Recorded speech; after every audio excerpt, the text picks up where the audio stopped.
And welcome back to another episode of The Final Buzzer. I'm your host for tonight, John Filkowski, the usual gig. Trying to do a little more of these after games as the season winds down. And we've got a nice 6-2 win to talk about tonight for the New York Rangers. Follow me on Twitter at 92and82. See it up there as well. And welcome to The Final Buzzer. So, we got a good game to talk about here tonight. Definitely some areas of concern with the Rangers, as there always is, because why would the Rangers ever give us a laugher outside of that Nashville game or that Pittsburgh game? Why would they ever give us laughers like that against a team that they should be having laughers against, like the Columbus Blue Jackets? No offense, Columbus guys, but you guys are pretty bad and you're depleted. Your best defenseman's out for the year, Zach Werenski. You traded some guys away. Patrick Laine isn't playing right now either. So, but the Rangers get an important 2 points. And there's a lot to go over here and a lot of good things. So, yes, I know I'm usually the negative one. So there is some bad. We do have to talk about that. So you know what time it is.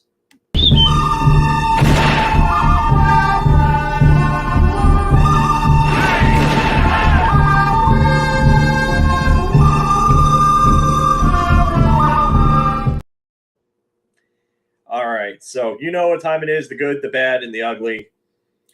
I'm going to go bad this time early on because I want to get this out of the way. And I only had one thing, and I'm going to talk about two different parts of it. Sloppy defensive coverage in the second half of that first period and part of the second.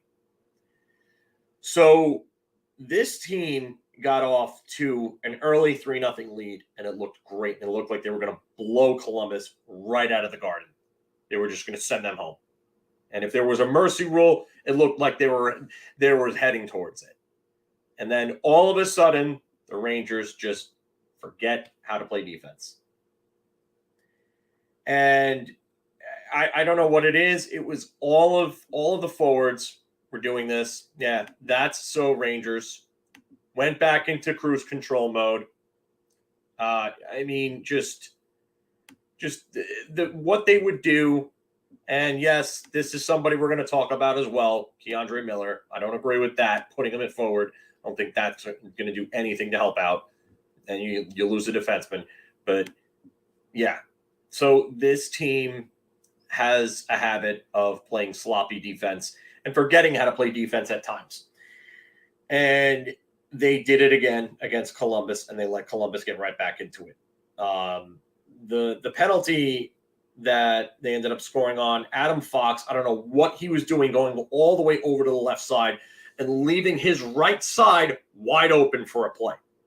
That's why that power play goal happened, because Adam Fox went completely out of position.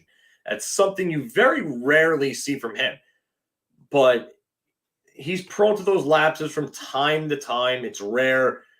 So you give him the benefit of the doubt, but why on a penalty kill? That's what I want to know. Why on a penalty kill? Why take that risk there? You have a 3-0 lead. Why are you taking that risk? You kill that penalty off. You absolutely choke the life out of them. Instead, you give them life, and they play a hell of a lot better for the rest of that first period. And they score a goal. Johnny Gaudreau, Ranger killer, pain in the ass. Yes, the Jersey kid, South Jersey kid, grew up a Philly fan, probably hating the Rangers. So what does he want to do? He wants to come into Madison Square Garden and ruin the night for everybody. Well, you just gave him a chance to do it, and he did. And that made it a 3-2 game. And I am going to talk about K'Andre Miller. Yes, terrible night from him and terrible night from Jacob Trouba. From the opening moments of the game where the two of them were turning over pucks, they were terrible in their own zone yet again. This pairing cannot log 20 minutes a game and be turning over the puck with the regularity and consistency that they do. They can't. This team's not going to win with that. It's not going to happen. You're going to get into the playoffs. You're going to play better teams, and they're going to flat out embarrass you because your second pairing can't play defense out of a wet paper bag. Terrible. Terrible, terrible, terrible. They need to be better. And I've said this about Miller, who had a great second half of last year, a great first half of this year, and has been garbage in his own zone for the last, I would say, month and a half, almost 2 months now. He's got to be better. Yes, he's 1 point away from 40 on the year. But something has got to change with him defensively. We saw it last year. He turned it up second half of the year. Come playoff time, he was a beast defensively. We know what he's capable of defensively. We know it. But he has to turn it around. This entire team cannot just decide, oh, we don't want to play defense. Okay, we're gonna take a few shifts off because we can score 5-6 goals a game. That's great. But in the playoffs, you're not scoring 5-6 goals a game. You're going to score 2 goals a game, maybe 3 at most if you're really good. Look at Edmonton. Look at what Connor McDavid was doing. He was scoring 2 points per game in the playoffs, and Edmonton still couldn't get to the Stanley Cup Finals. So K'Andre Miller and Jacob Trouba, I am begging you from the bottom of my heart, do better in your own zone. Stop turning over the puck. Yeah, we could talk about 9-1-1. Yeah, terrible. Yeah, great. That's great and everything. But you think that's going to work come playoff time against better teams in a 7-game series that have the ability to look at tape every day and make adjustments and exploit something like that? Okay. You have your opinion. That's fine. I'm going to call this out now because if this continues in the playoffs, it's going to be their downfall. Just saying, it needs to be better. It can get better. I'm not in panic mode. I am not worried. But I'm going to point this out. They need to be better defensively. Has to be. And you know what? I see people in the chat talking about, adjusting pairs and switching it up. I would want to see K'Andre Miller and Braden Schneider because I think Jacob Trouba is just too slow to be playing against the team's second forward units. And Ryan Lindgren not being back. Yes, I get it. Ben Harper's in there. Yeah. You know what? I don't even think Schneider is struggling this year. He's been physical. He's been okay. I don't think he's had a sophomore slump. I don't think he's improved all that much. So, you know what? I'm not disappointed. I'm not overly happy. All right, fine. If this is what Braden Schneider is, and he ends up being, a key piece going forward, you know what? I wouldn't say Schneider's been mid. I wouldn't say he's been great. I would say he's been okay. He's been okay. And you know what? I'll take okay over a sophomore slump because that could have happened, and it hasn't. So I'll take okay. I'll take okay. Ben Harper has been, nah. I wish there was something a little better than, nah, as the seventh defenseman, but that's a seventh defenseman. And he's playing minutes that he really shouldn't be playing. He should be a guy that spot fills in. Again, Joe, I would disagree. I don't think he's slumped. I don't think he's been that bad. I think there are people that are hard on him. I think there are people that are harder on him than I am on Miller and Trouba. And that says a lot. So I'm not going to agree with that at all. I'm sorry, but he's played better since the helmet throw, and he's clearly healthy now, but I don't think he's been way better than Schneider. I still think he's just too leaky in his own zone. I think he's too slow of a skater. He turns the puck over too often. He turned the puck directly over behind his own net 4 times tonight. 4. That's bad. That's really bad.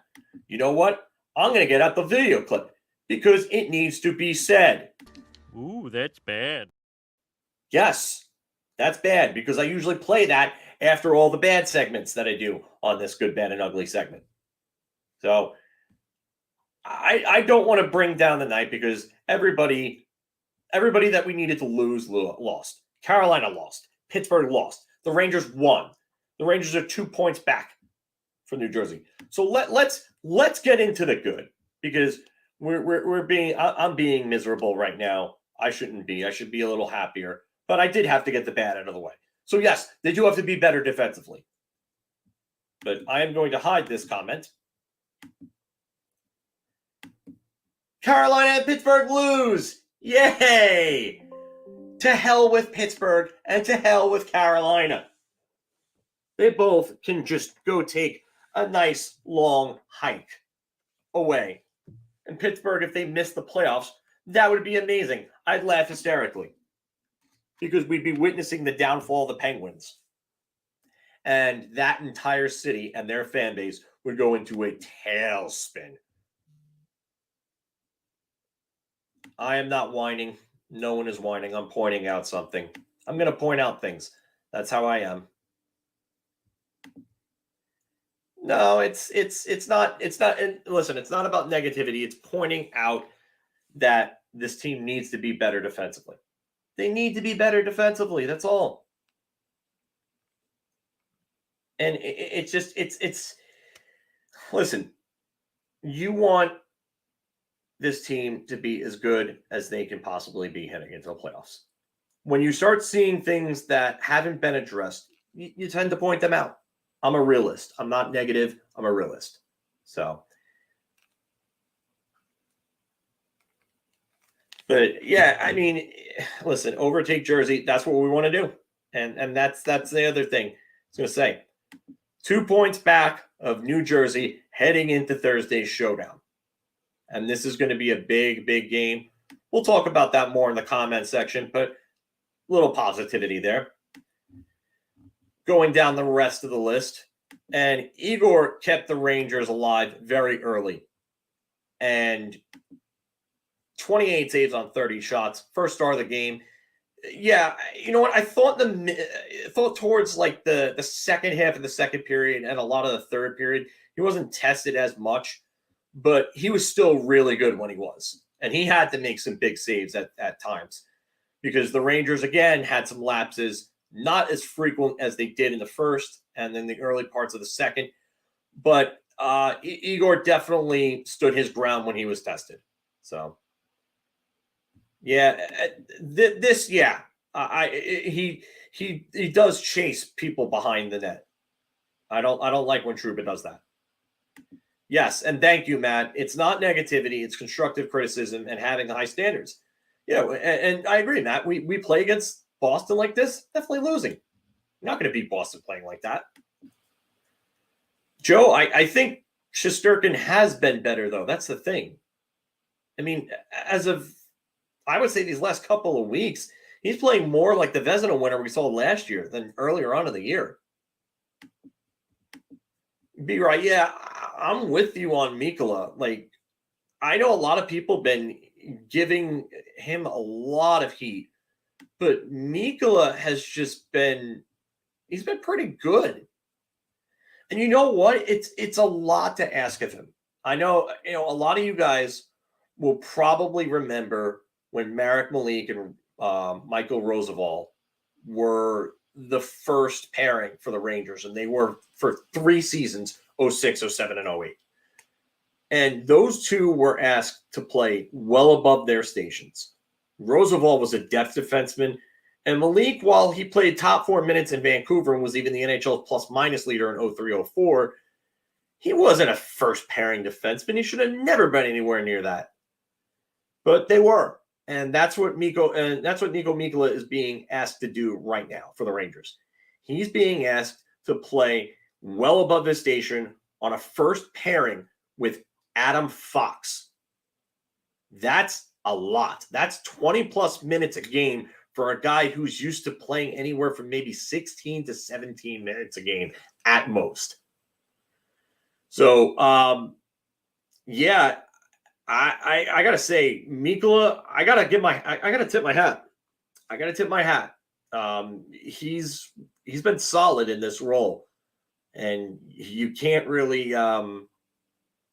bash him too much, honestly. I really don't think you can. So he's moved the puck well.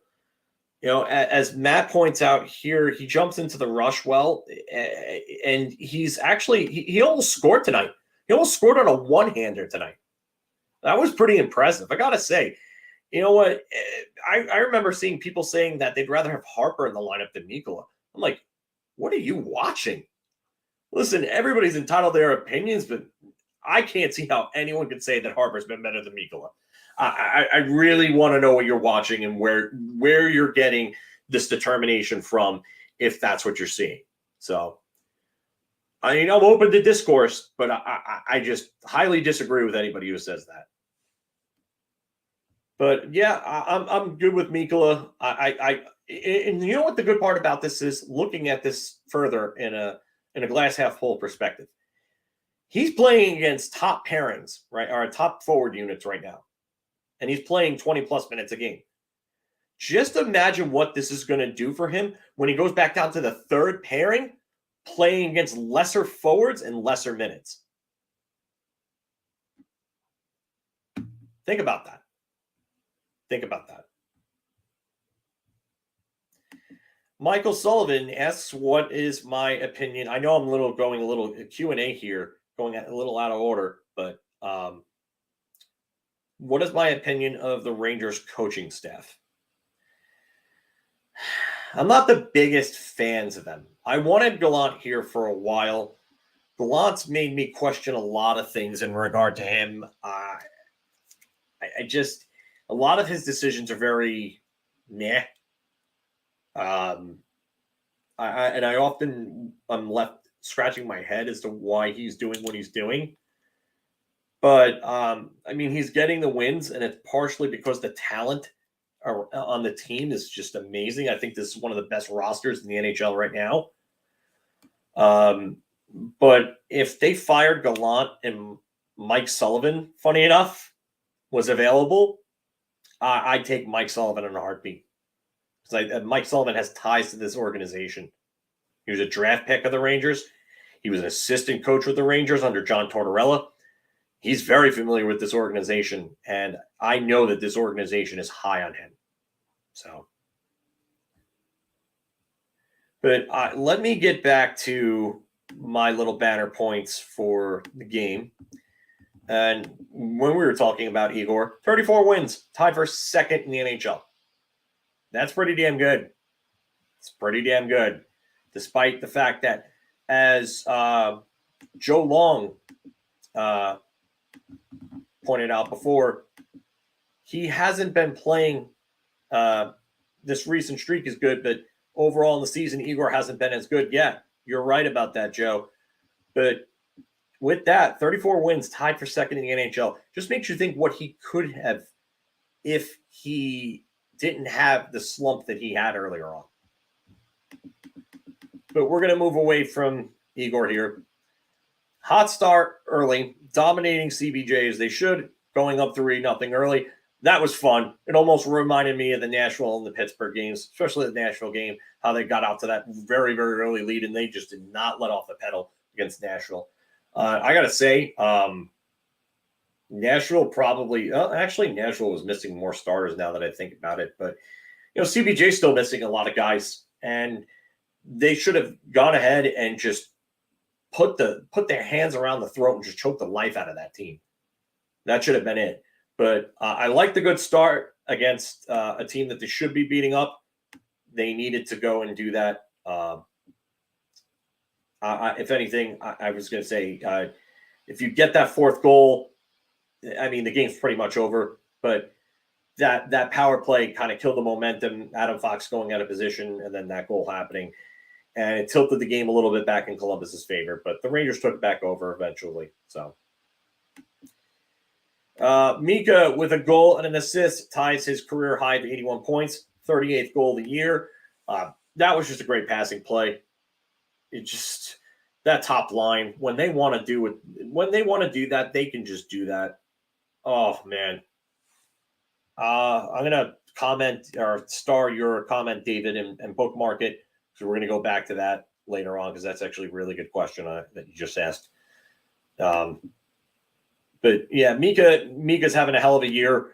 He's gonna log a career high in points, and then I mean he's probably looking for a second straight 40-goal year. He only needs 2 more.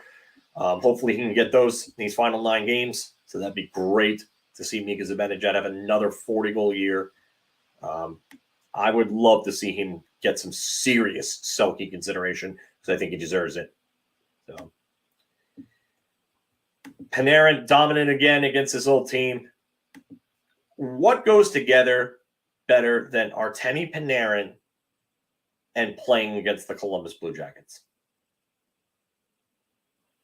What? A Big Mac and fries? Trouba and Miller turning over the puck? I mean, there's not a lot, but Artemi Panarin loves. And I'm going to say this with like a brother. I love you, brother. Brother love from WWF. Yeah. Artemi Panarin loves playing against his old team. He loves it. Another goal and assist tonight. I think he needed that power play goal. I think he needs to remember how to shoot and be more selfish on the power play, and I think that might have reminded him. And the Rangers power play needed that because before that attempt, they were 0 for 10. 0 for 10. Yeah, that's a good one. Zibanejad against Washington or Philadelphia because he just absolutely dominates those 2 teams. I think Philadelphia actually dominates more. We just know about that 5-goal game from March 5th, 2020. Man, I can't believe that's 3 years already. But, yeah. So, Vinny Trocheck, goal and assist as well. He is 1 point away from 60 points now.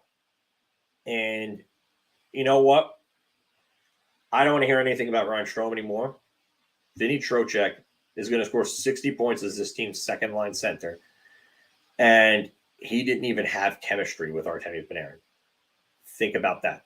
And he just got out of a long goal drought. Think about the year that he could have had he had the right line mates, was clicking all year. You could be looking at a 70-point year from Trocheck. Just imagine your top 2 centers combining for over 150 points. That's depth. That's depth. That's what they brought Vinny Trocheck in to do. And that actually ties a little bit into my response to your question, David Wood, that you asked before. And I promise I will go back to that, but because that is a really good question. But Vinny Trocheck having himself a hell of a year, 59 points. Yeah, and Trocheck's face-off percentage is pretty high. I'll pull that up for you right now, just to confirm. But I'm pretty sure he's about 54, 55. So this year on face-off, he's actually 56.2. 56.2. That's the exact number. That's really good because I don't remember another Rangers center maybe going back to Marc Messier that had a percentage that high. The Rangers have just been bad at faceoffs for years. They were bad tonight. They were really bad tonight, actually. I think they were 41%. Yeah, 41% according to the box score. 1 for 2 in the power play, 8 penalty minutes, 16 hits, 10 blocks, 21 giveaways. Oh, man. One of the worst defensive teams in the league in Columbus, who was actually the NHL's leader in most goals given up in the second period. Only 7 giveaways compared to the Rangers' 21. Yikes. And since you asked for Ryan Strome's face-off percentage, I'll pull that up for you right now because it's probably pretty bad. And it is 43.8. He's a career 45.1% in the face-off dot. 44.4 last year with the Rangers, 43.2 the year before, and in 2020, 47.5. So, yeah. Thank you very much, B-Ride. Thank you very much for Gallant's future taxi fare. My God. Yeah, I wasn't trying to, but yeah, he's yeah. It Strome came up on it because I've heard people on social media say that they prefer Strome to Trocheck earlier on in the year. I want to see where those people are now. But thank you very much, B-Rye. We do appreciate that. And as you can see, that's Marc in there. That's not me, actually. I'm not typing right now. You can tell I'd be punched over and you'd probably see my arms moving. But that's Marc. Everybody, Marc's in the chat with us. So we appreciate our fearless leader joining in. This is actually great here, Mikey. Arthur Staple mentioning that if the Rangers decide to fire Gallant, Quenneville would be one of the most man. Woo! Controversy, here we go. There's going to be a lot of people that are not going to be happy with that one if that ends up happening. And I don't see it happening, but boy, man. Oh, the New York Rangers would be one of the most hated teams in the league. Woo! Oh, man. I would never hear the end of it. Go back to the banner points they had. Showtime going top shelf on an absolutely beautiful play. Oh, man.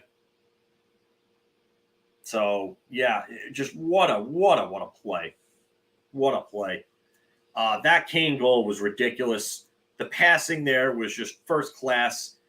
It looks like Kane has found his groove. And I know, Matt, I believe you said that before. I think it was Maddie. You said that Tarasenko and Kane were finding their groove. Yeah, I would agree with that. And I think this goal was just part of that. Kane looked good tonight. He was moving his feet.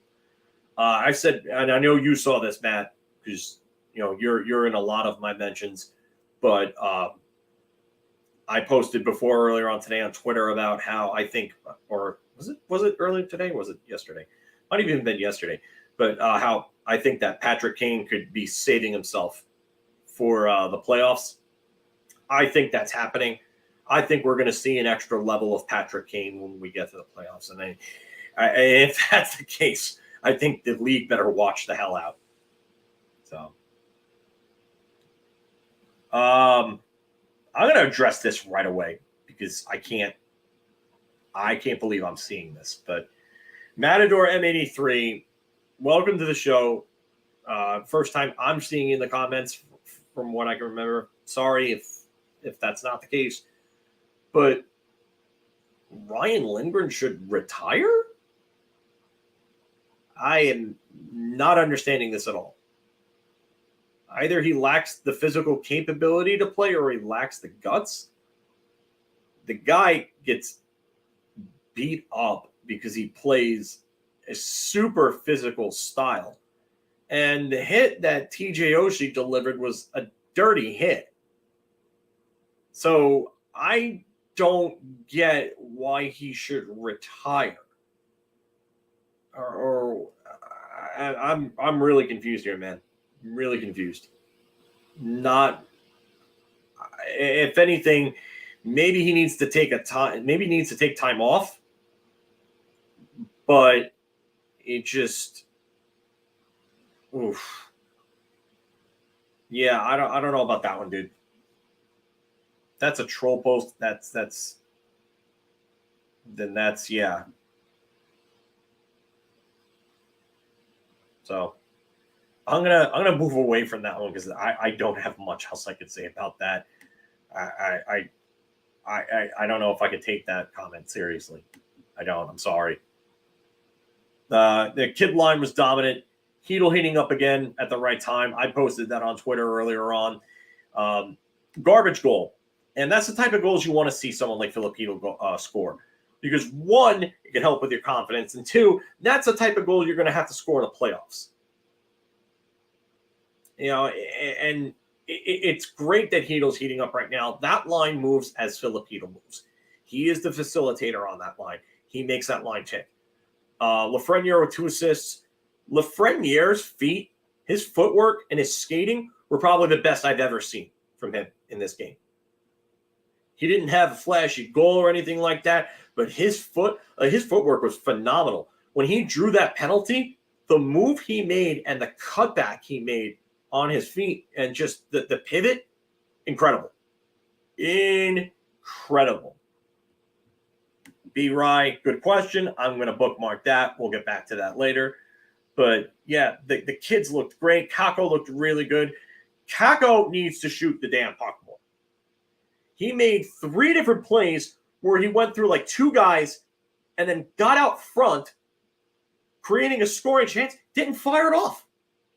He needs to shoot more. He needs to shoot more. It needs to happen. I don't know why he doesn't, but he needs to shoot more. I hope he works on a shot in the offseason and just gets the mentality to start just firing at will. Power play breaks through after going 0 for 10 in the previous 3 games and up to that point in the game. So, yeah, like I said before, up to that attempt where they scored, they were 0 for 10, including tonight and the 3 previous games. So that was a big goal for them. Power play lines weren't working. Panarin buries that. So, yeah, they absolutely needed that. I think he needed that too, like I said before, just to be reminded that he has a great shot and to shoot on the damn power play. Penalty kill lets one up early in the first. Kills the next 3. Sam Rosen needs to stop jinxing the penalty kill because he kept talking about them being perfect. It wouldn't shut up about them being perfect in their last attempts. And then right after he says it, goal. Goal. Yeah. Did somebody tell the kid line that the last 2 games are playoff games? I love this comment because, yeah, I think they're tuning up. I actually also like this comment from Matt. Kakko should work with Kane and Tarasenko on a shot. Yeah. Mika, too. Mika speaks Finnish. He can help. So, and I think that is all of the good that I had. So we're really just going to go comments now. Francesca, welcome back. She says, I think Kane will pour it on Thursday because he appreciates the value of home ice. I assume this is a shot at the Rock being the Rangers jersey. I guess home ice for the Rangers there. Lots of Ranger fans. I mean, if that's the case, yes, I agree. I would love to see Kane do that.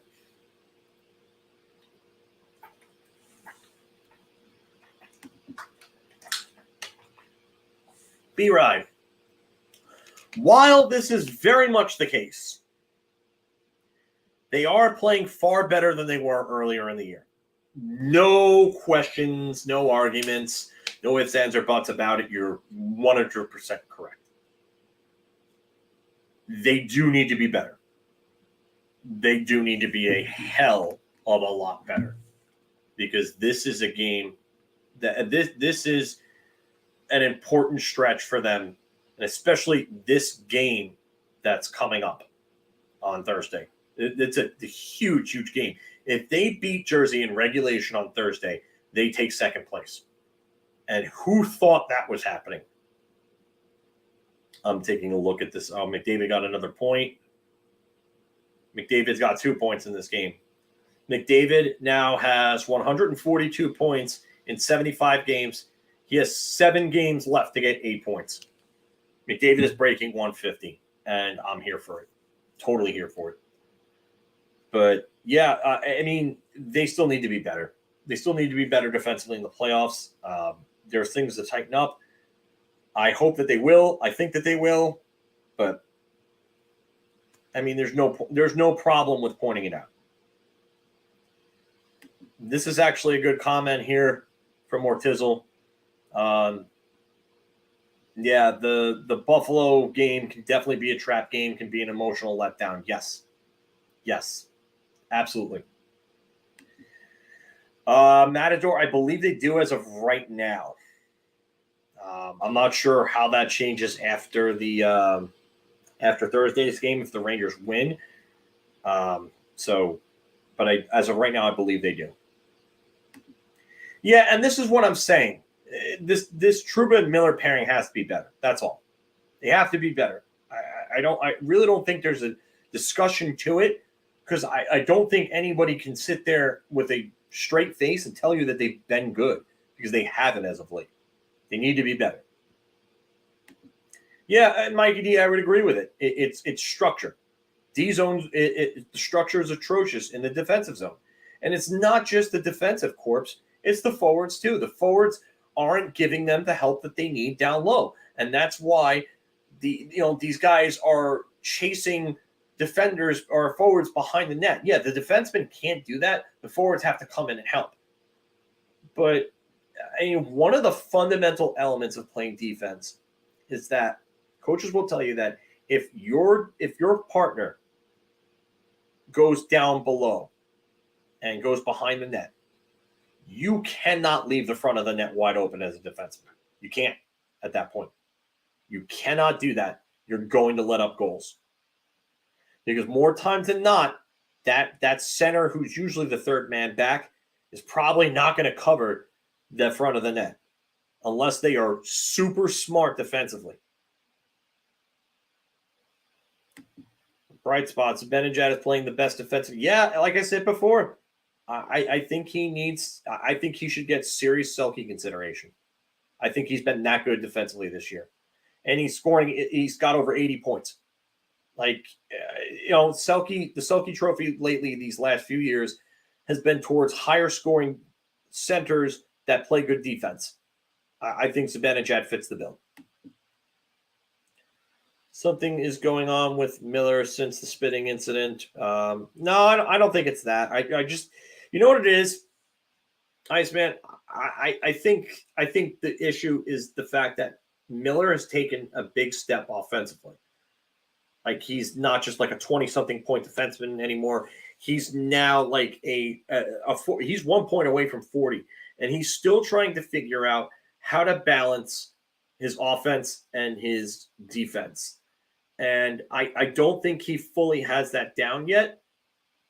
So I do think that he just needs to kind of reel himself in and play better defense, because that's really what it comes down to. So I think that's really what it is. I don't think there's anything more to it. I don't think the spinning has anything to do with anything.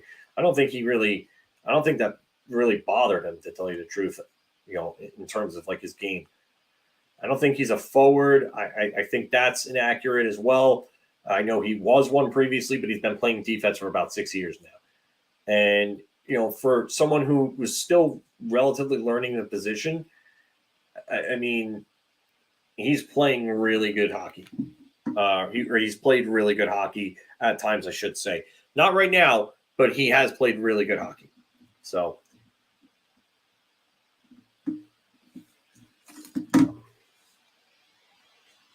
yeah. So I'm trying to find the Edmonton game so I can put that on. But I have a couple of. I'll get rid of the banner.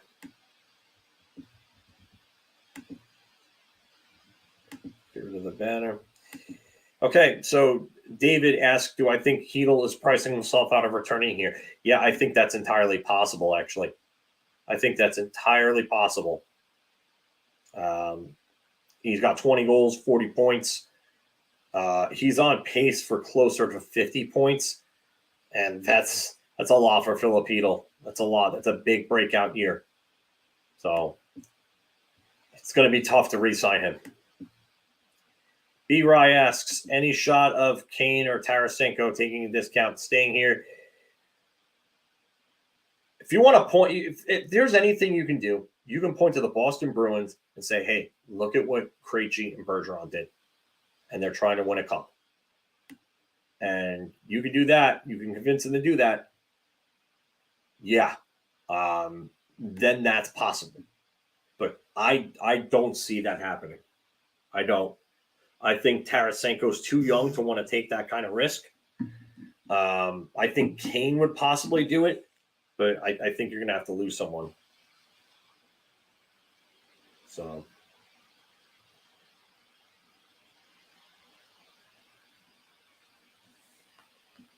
And let me get the other, actually, that was the other bookmark comment. So I'm going to go back here. Actually, no, all my bookmarks are done. Sorry about that. Joe says Rangers defensively look like there's always one guy trying to do much. And yeah, this is it. This is it. It's a good comment. You're looking at someone who's constantly out of position, and it hurts everyone when that happens. So you gotta make sure that you're in the right position. You're not running all over the place to chase a guy. And to me, it's just, it doesn't work when you're doing that. And Gallant's system is not a great system, but when you have guys running all over the place and acting like they're chickens with their heads cut off, goals are going to be let up because it's not going to work. David saying that, I think it depends on the cap. I don't think Tarasenko is getting close to the 7 he's making this year. I don't know. I don't think he's going to get 7. I definitely don't think it's going to be cheap enough, though, to keep him and Kane. I know, Mikey, you asked this question twice. I was trying to get to it. Orlov and Hathaway or Tarasenko, Mikkola. I'm going Tarasenko, Mikkola. I think they have enough Orlov types. I think Mikkola they needed more of. Yes, Orlov is a better defenseman. I'm not going to deny that. But I just think that Mikkola fills a need. And I think Tarasenko is a huge upgrade over Hathaway. And Hathaway, yes, would have been a real good player to have. But the Rangers have a solid fourth line. What are you going to do? You're gonna have him over Tyler Mott, I guess. Yeah, an upgrade maybe offensively gives you more size, but I think that Tarasenko is going to be a big difference maker in the playoffs. One of the things the Rangers lacked last year was the fact that they didn't have a lot of cup-winning experience outside of Barclay Goodrow on that team, if any at all. Ryan Strome, Artemi Panarin, Mika Zibanejad, Adam Fox. No, nobody on that team actually won a cup outside of Barclay Goodrow. So 0. And now you just brought 4 Stanley Cups in between Patrick Kane and Vladimir Tarasenko. And you brought in a Conn Smythe winner in Patrick Kane, a guy who scored a Stanley Cup winning goal that ended I believe, 39-year playoff drought. I mean, not playoff drought, Stanley Cup drought. I mean, that's incredible. That's really what you're looking for if you're the Rangers organization, because that's what you needed. Oh, that's right, Sammy Blais. I forgot. Sorry about that. 1 cup from Sammy Blais. So 3 cups in total, but Sammy Blais. Yeah, Tarasenko. I'm going to take Tarasenko and Kane.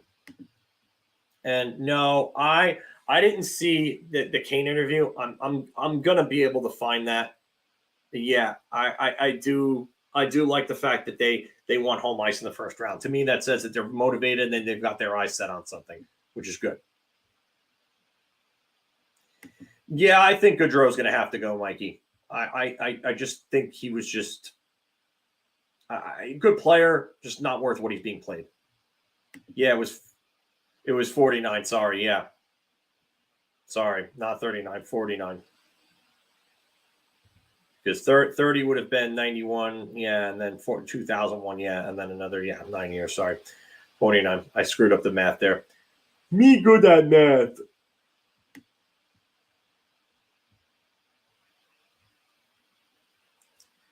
Just going through some of these other comments here. Just trying to see if I've missed any good ones.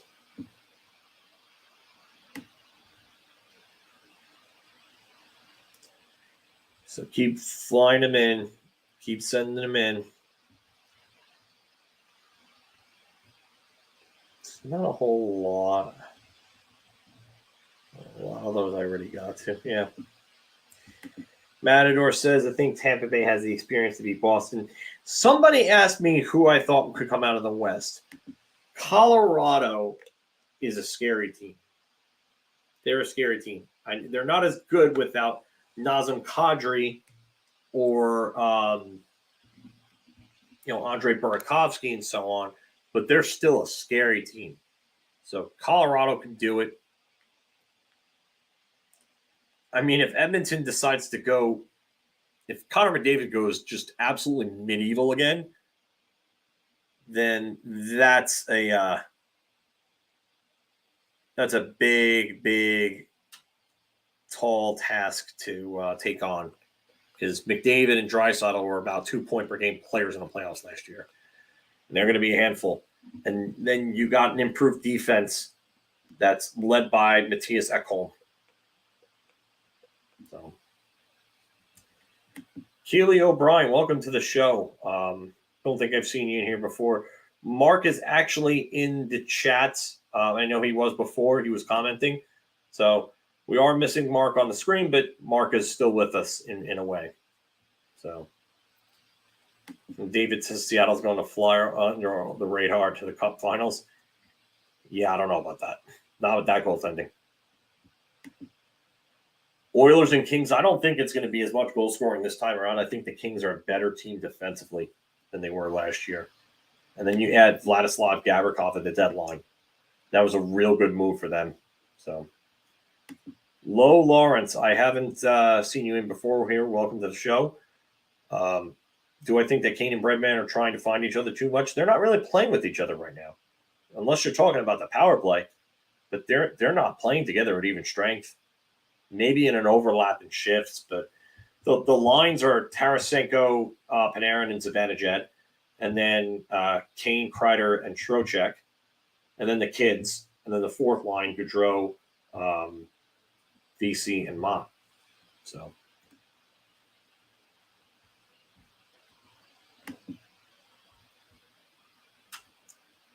Matador, Calgary was my preseason pick to win the Stanley. Actually, Calgary was my preseason pick to come out of the West. I picked the Rangers over Calgary to win the Stanley Cup this year. Calgary is just not looking good right now. I don't think they're going to make the playoffs, and I think that's going to get Daryl Sutter fired. They were, with the additions of Nazem Kadri and Mackenzie Weegar. You figured they were gonna, and then you added Jonathan Huberdeau in the Matthew Tkachuk trade as well. You just, man, that team looks so good on paper, and they have just done nothing but disappoint. Yeah, you know what, David? It was a homer pick, and I just kind of did it in the season preview, just kind of like almost gun to my head. I just said, screw it, I'll go homer. And I picked the Rangers because I thought that they would make moves at the deadline to put them over the top, and they were going to be a hungry, determined team. And you know what? They made the moves that I thought they were going to make. They made the one move that I said that they were going to make, and then they made another move on top of that and added another piece in that move. And then they brought back Tyler Mott. So the areas of opportunity to address, they addressed them. And Calgary, to speak to Calgary, 4 points back right now. So they're not even in ninth place. They're in 10th. And Nashville's got a game in hand on them. And they just won tonight, and they beat Boston. How did Nashville beat Boston 2-1? This is a weird, weird league.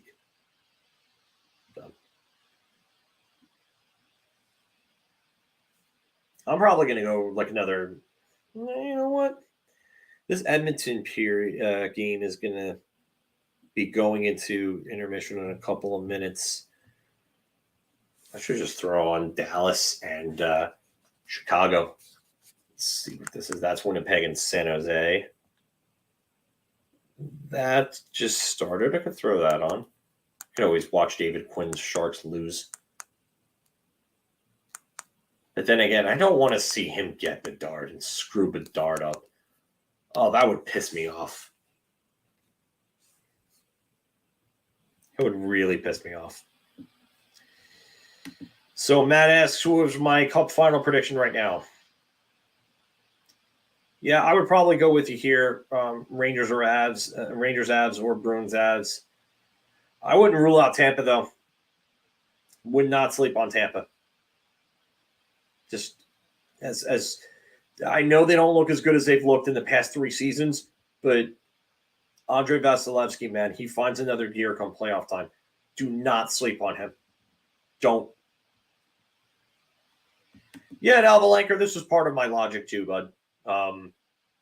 Eastern Conference finalist last year.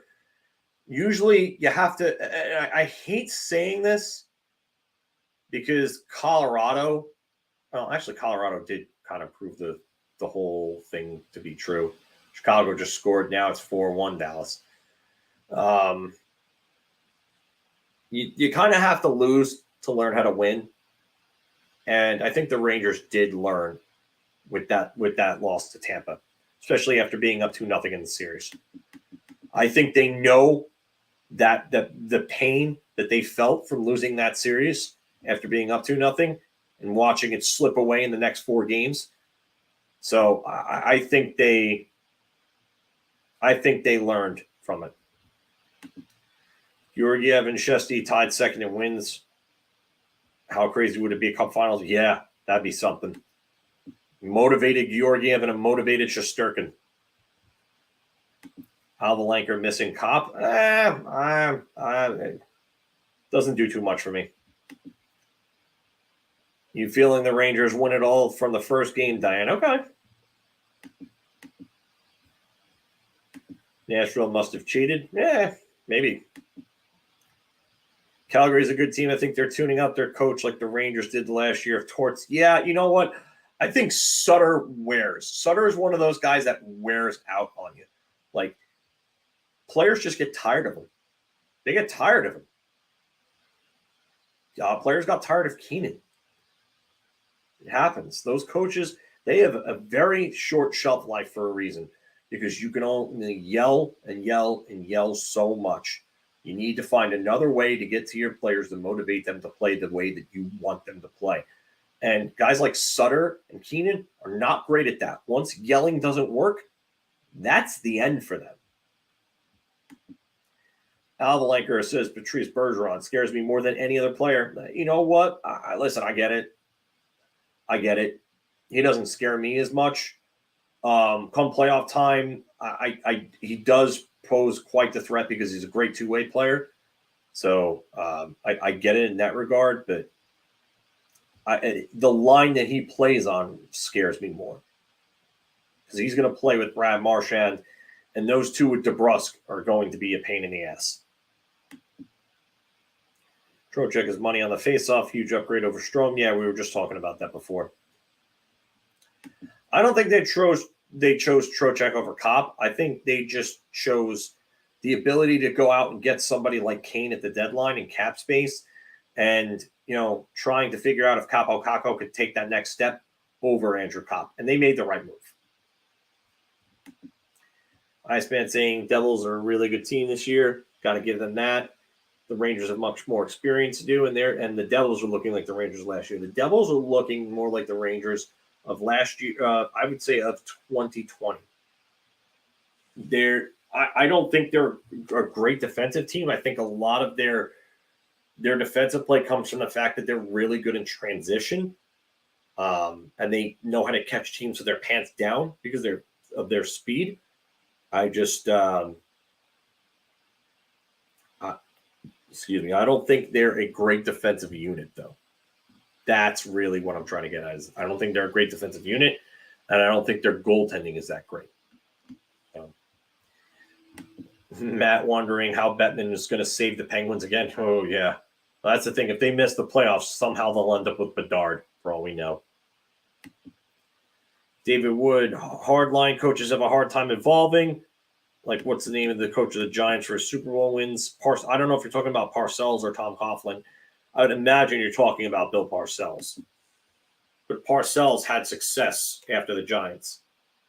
Didn't win another Super Bowl, but he was very successful. Went to a Super Bowl with as the coach of the Patriots in the late 90s. With Drew Bledsoe as his quarterback. Who gives Boston more of a match, Penguins or the Islanders? Islanders will play a style of game that will force Boston to be on point and patient. And they have a goaltender that can steal them that series. I don't care what Ullmark's numbers are. Sorokin is the better goaltender. Sorokin is the better goaltender and can absolutely steal that series. So, David, you were talking about Tom Coughlin. Yeah, Tom Coughlin. It's not that he wasn't a hard line like that. He wasn't like Keenan and them. He was different. Keenan is a very, very yell. Coughlin, yes, he's old school in his approach, but Keenan wasn't great at motivating his players by getting through to them. It was just, let me just piss my players off.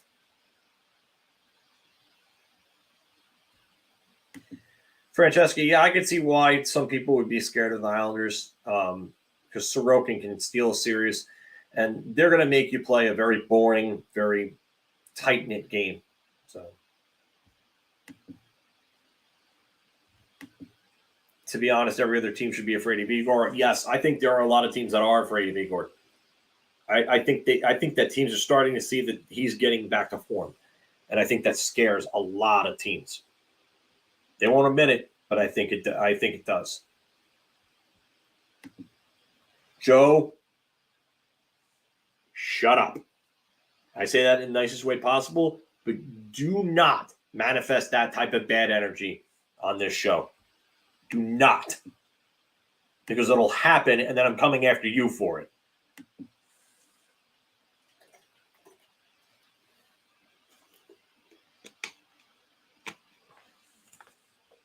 Fun fact, as Ortiz will say, the Sharks have only 6 wins at home all year.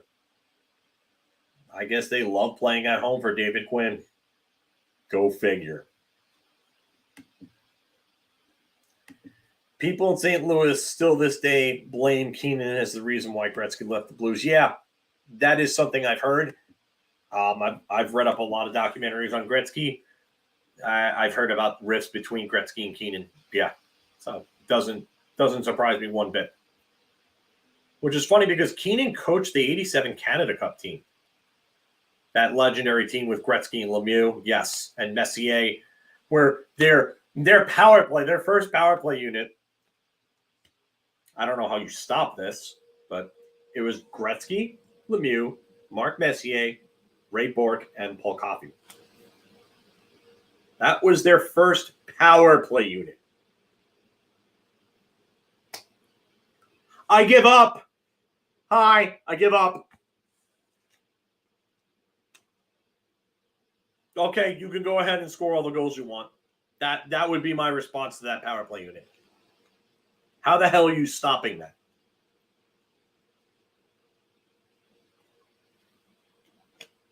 The answer? Hope that they stop themselves. You know what? This is actually a good point. Seeing Bedard out west is good. If it takes him going to the Sharks to keep him out west, okay, I'm okay with that. Yeah, you do stop it by not taking penalties, yes, but how do you stop it when you end up on the power play or when you end up on the penalty kill? You hope that it stops itself. I am a huge Brian Leetch fan, but you can't be serious. You just can't be serious. So I'm not going to take that seriously. John D. Lee, let's reverse it. Ron Hextall is GM for Penguins is the final death nail in the coffin. Let's go. I'm hoping Ron Hextall runs it into the ground. That would be the flyer in him. Better off giving them a free goal instead of being toyed around for 2 minutes. I don't think that would take 2 minutes. I don't even think it would take 2 minutes. I think they could score on you at will. If that power play played against regular NHL penalty kills, I think that would be the NHL's first 40% power play unit for the season. There have been teams that have been over 30. I don't think anyone has been at 40 before, though. Not in the modern era.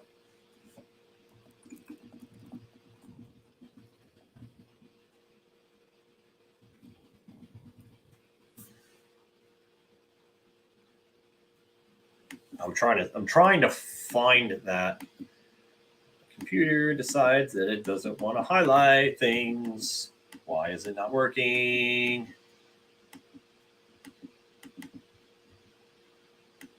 Finally. All right. Yeah, so Quant usually has like everything.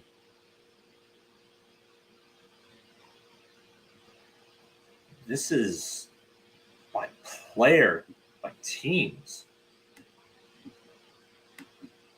No, this is not it.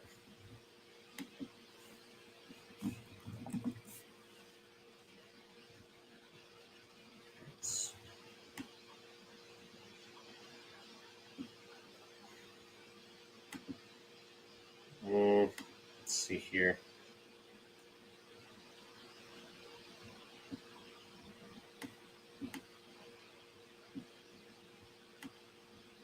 Two 2001 Carolina Hurricanes.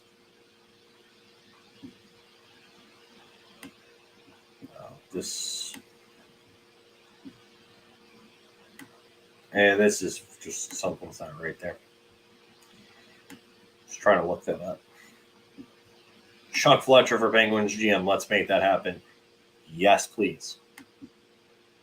Somehow, yeah. Well, that's what we were fearing, Iceman. Somehow Bedard going to the Penguins. Well, it was the 90s, so to win the face-off, put the puck in the stands, yeah, you keep doing that, I guess. Given all the talk about the injuries in the WCBC, what are our thoughts on NHL players in the Olympics? If they want to do it, I'm cool with it. I loved watching Olympic hockey growing up.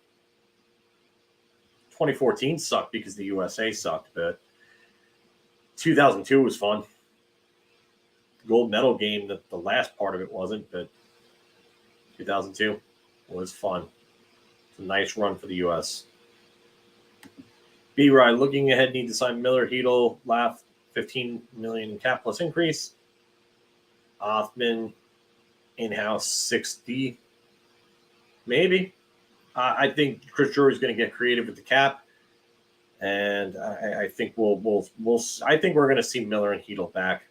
I don't think Lafreniere is going to get a big upgrade cap wise. They might have to bridge Miller. Opening day, and then Rangers versus Devils on Thursday. Yeah, Thursday's going to be fun.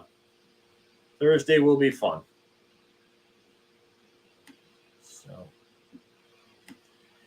trying to see what best power plays and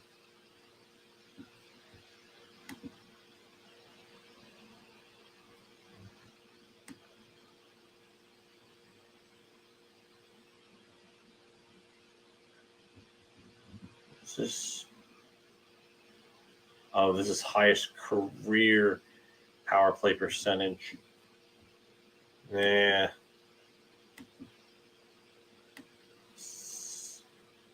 It's the single season highest power play percentage.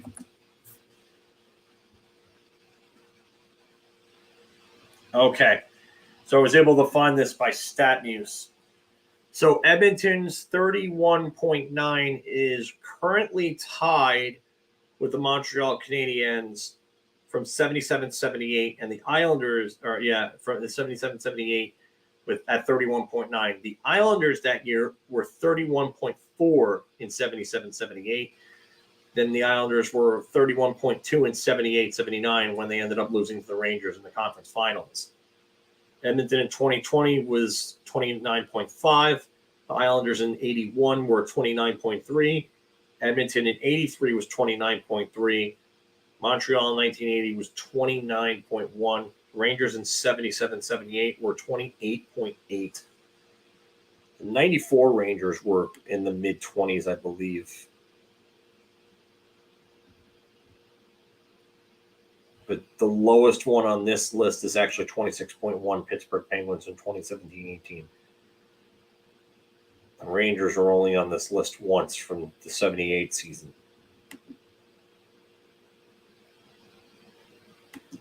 Rangers are 29-0-0 when scoring 4 goals in a game or more. That's not a surprising stat. The Rangers have an elite goaltender, and they have a good defensive unit, even though that second pairing has been playing like ass lately. They do have the materials and the staff to shut things down, especially if they get 4 goals. So that's not surprising.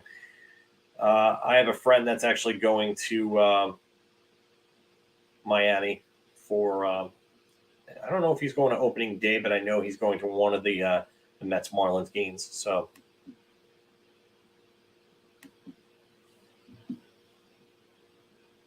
I'm probably going to go about another 5 minutes because the Oilers Golden Knights game is coming back on, I should say, in about 5 minutes. So do another about 5 minutes worth. So get your last comments and questions in. Sharks actually have a 1-0 lead on Jets first. Noah Gregor with his 5th of the year. Lightning won 4-0 over the Hurricanes. Steven Stamkos, 31st of the year, 45th assist. He's about a point per game.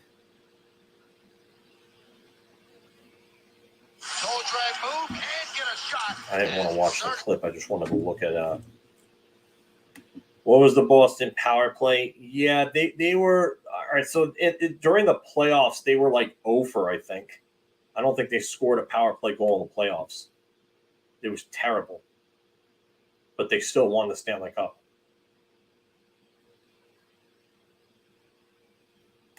Rangers over Devils in 6. I could see that. I could get on board with that. I think that sounds about right. Where does Lamar Jackson end up? Oof, that's a good one. I don't know. You'd wonder if the Jets would try to pivot away from Aaron Rodgers and go after him. That's going to cost a hell of a lot more, I'll tell you that.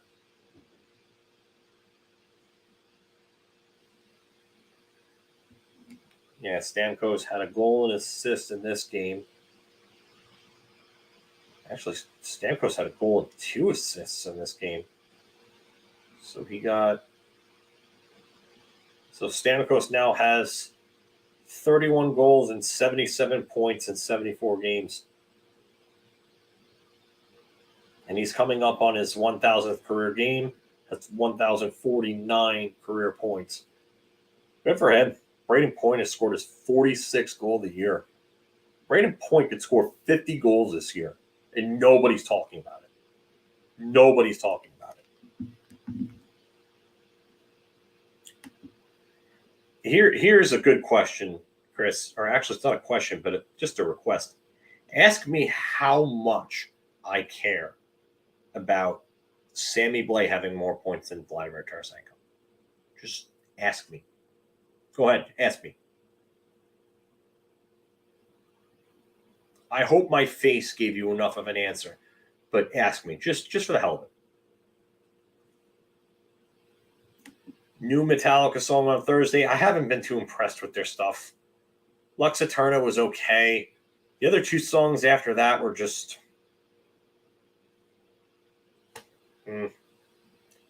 Oh, I didn't even see the second goal then. I'm sorry. I was looking through the...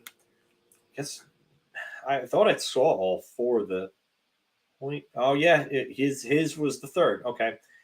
Yeah, sometimes I don't know. This thing's weird when I'm scrolling through the goals. Sometimes it goes back to a thing and I don't see all of them. So I hate this app. Honestly, I think this app is atrocious.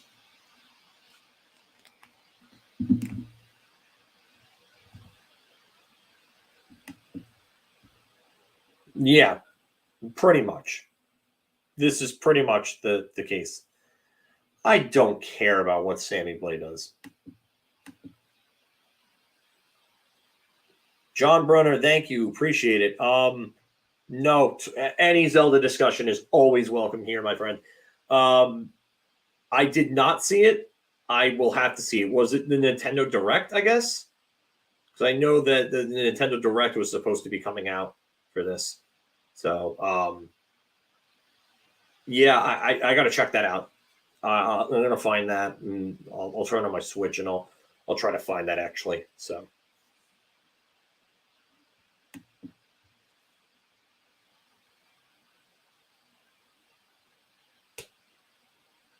What do you think? What do you think, B-Rye? Moving on. Yeah, so to get back to this, yeah, I gotta check that out. I heard the Nintendo Direct is coming out. I just didn't know when. I'm guessing that's what it is. So yeah, I'm gonna find that and I'm going to watch it. Am I surprised with Boston this year? Yes. But if you remember the season preview, I said not to sleep on Boston.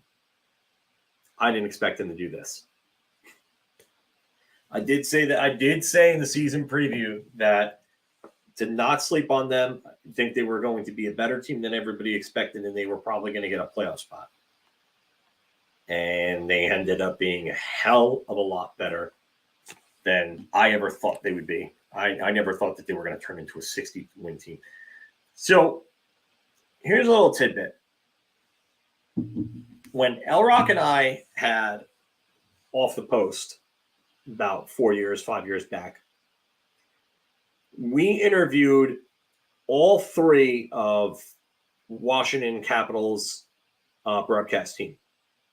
We had Joe Beninati and Craig Laughlin on 2 different times with us, once apiece. And then I interviewed Alan May in person at the NHL draft in Dallas. And something that all of them, actually Joe said it and Alan alluded to it. But Joe said that this was Washington's last hurrah. They knew that they had to get the job done. And kind of basically ended up telling me in a way that Barry Trotz was going to be gone after that season. And I didn't even think about that. But when teams know that they have that one last chance to get a job done, sometimes they get more motivated than ever to make sure that it's done and it's done right. So that sounds like that could be the case in Boston, because they know after this year it's not happening. And it makes a lot of sense because Krejci and Bergeron took those very cheap deals to try to help build this team up. And just incredible team right now. They still have a chance to break the NHL record for most wins in a season, most points. This is great for Boston sports. Not great for everybody else in the Eastern Conference, but just amazing to watch another team try to make history. History making events is always good for the game, as much as I don't like Boston sports. So, and yes, it is a testament to their coaching. Jim Montgomery, if he wins the Jack Adams, absolutely deserves it. Absolutely deserves it. Won't argue it. I might feel that someone else deserves it as well, but Jim Montgomery absolutely deserves it with the job he's done. because this is not a 60-win team on paper. It's not. John, yeah, I mean, I love Ocarina of Time. I just did another run through of it actually on my 64. Love it. I've beaten Link to the Past. I don't even know how many times. I can't count the number of times I beat that over the 30-something years that I've owned that game now. So Breath of the Wild is great. I have that as well. I cannot wait for Tears of the Kingdom. Cannot wait. I basically committed to the fact that my social life is going to be in a few weeks is going to be Tears of the Kingdom, AEW Fight Forever, and then hockey. And I don't know how the hell I'm going to date anyone or how the hell I'm going to do anything else, but I'm okay with it. I'm totally okay with it because I'm here for all of the good video games that are coming out. So yes.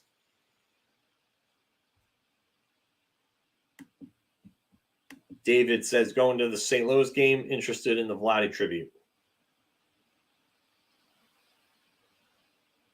Yes, and one of the first videos that Marc and I did together was our favorite Zelda game. Yeah. So Marc is also a huge Zelda fan.